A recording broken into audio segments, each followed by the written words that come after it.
Now, for part 2, we're going to be talking about the clothing. What essential clothing you need in the Camino de Santiago. That also depends when are you traveling the Camino de Santiago. If you're traveling during the winter or during the summer, that will also dictate what kind of clothes and the things that you will be using. We did it in the summer and it was very hot, so we required to have a hat. Let me see that one. Done. You can wear that one if you want, but you just wear it upside down. It goes the other way.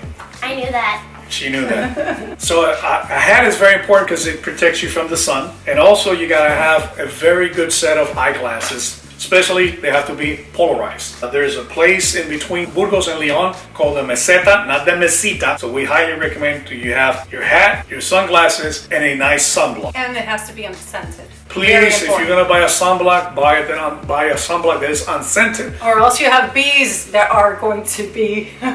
What happened? What happened if you had? Okay, funny story actually. I thought it was the fruit inside of my bag. So bees were chasing me and I was running. And then at the end I was very tired and I got knocked out. I actually sleeping. No, actually got knocked out. But then bees were following you.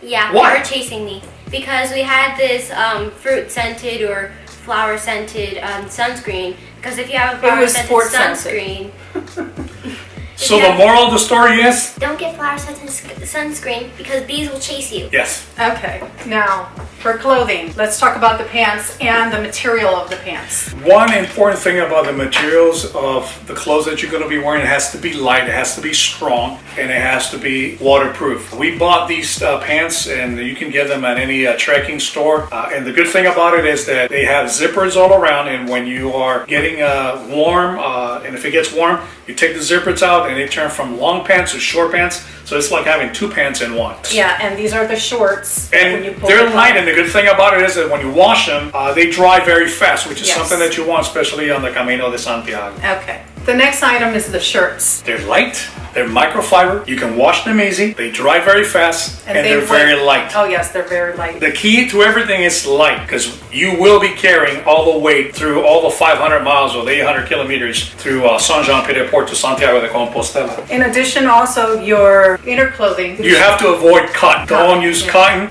It dries slow. It takes forever to wash. It's heavy. Don't bring with you jeans. The lighter the clothes, the better you are. Microfiber, sportswear. It's excellent for the Camino de Santiago. And also with the socks. Make sure that they're dry fit. Dry fit. They're easy to wash, and the same thing. For your clothes, those 3 things. They have to be very easy to dry, very easy to clean, and very light. And comfortable. And comfortable. Very important. Thank you. That's very important. Okay, apart from, how many shirts and how many pants should we bring? It all depends. Many of the people that do the Camino de Santiago, they like to stay in albergues, which is a lot cheaper than staying in hostels, pensiones, or hotels in Spain. Since we were traveling a family, we were doing about 3 days of walking and 1 day of washing, 3 days walking, 1 day of washing. So we brought with us 4 shirts, the pants, with the zipper, you can convert a long pant to a short pant, so it's like having 2 in 1. So we basically had 4 sets of clothes. Usually the pilgrims, they bring 2 sets of clothes, the ones they're wearing while they're walking and the one they're going to wash when they get to the albergue. And that way their bag is a lot lighter. Yes, than but what if it's raining, if it's raining, you get wet. When you get to albergue, you got to make sure you can wash it. So it all depends, but we recommend less than 4. It's a good number to have. Now, what is this? What is it? You know what that is, Adana?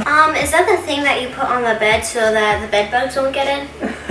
Oh, well, yeah, it's a liner. It's a liner. It's not a sleeping bag. So during the summer, people, what they do is they bring the liner, they put it in there, and like she said, if you use an insect repellent, it helps with the bed bugs. So you want to be protected for that. So it's a thin liner, and you wear it or you use it as a sleeping bag when you get to the albergue. Okay, and could you explain the travel?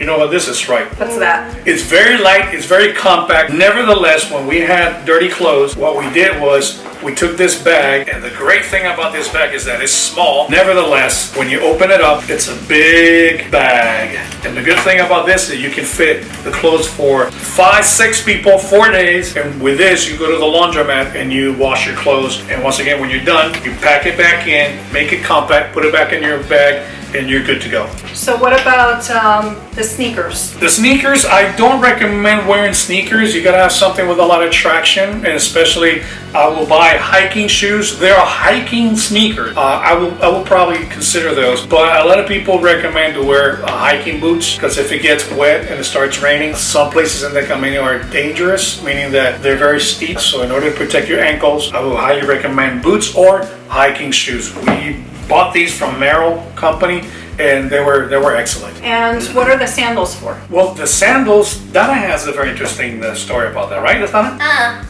Yeah. Well, the sandals, they're like for using the shower because you don't want to have bare feet in the shower. Funny story, actually. There is a cricket in the shower, and then so we took one of our sandals, or someone else took her sandal because the other two people were too scared to touch the cricket. And then so the other person, she hit the cricket with the sandal, and then the cricket died, but she didn't want to pick it up. So she put a towel over it, and then... So, moral of the story is, make sure you have good sandals so you can kill crickets. Don't step on anything either. But yes, since you're going to public areas, there's 70, 80 people in there, and they're common showers.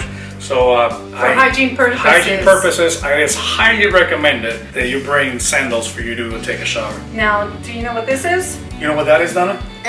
All right. This is a microfiber towel. You have to wet a little bit in order for it to work. And some of the albergues, they do not have towel. We bought these and we carry them with them so that when there are no towels on one of the albergues, you wet this and you use this as your towel. So this is very convenient. Never leave home without it. Also, don't forget to like, comment, and subscribe to our channel. And follow BD Travels on Instagram, Twitter, Facebook, and yeah, all that stuff. Bye.